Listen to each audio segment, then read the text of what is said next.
Oh man, some very colorful things happened on this day in rock, November 15, 1969. Janis Joplin on the stage in Tampa Bay, Florida. She started bad-mouthing policemen, shouting out vulgarities and obscenities and indecencies.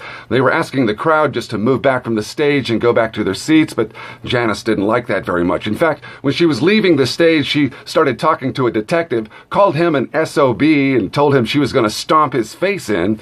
He promptly arrested Janis Joplin on November 15th. She was released on $504 bail back in 1969.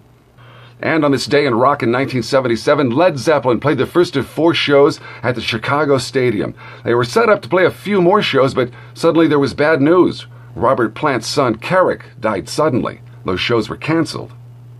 Hey, and on this day in rock in 1987, the Dire Straits became the first act to sell over 3 million copies of their album Brothers in Arms. That happened in the UK. That album has so many great songs. Money for Nothing is on there, Doing the Walk of Life, Brothers in Arms. Great album from the Dire Straits.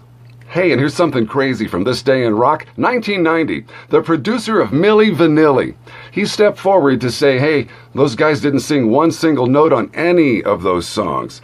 Rob and Fab were making it all up. They were just the front faces for Milli Vanilli. They returned that Grammy for Best New Artist, by the way, in 1990. Hey, and in 1992, guess what? Ozzy Osbourne stepped up to the mic and he says, I'm retiring from rock and roll. Hey, who wants to be doing this when they're 46 years old?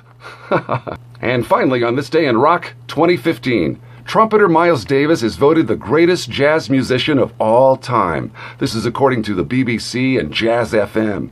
Other folks that made it on that list would include the great Duke Ellington, Ella Fitzgerald, Charlie Parker is on there, Louis Armstrong, all made it into the top 10. All right, that's a look at this day in rock for November 15. I hope you had a fun time. I'm Mark Waldy. Thank you so much for watching.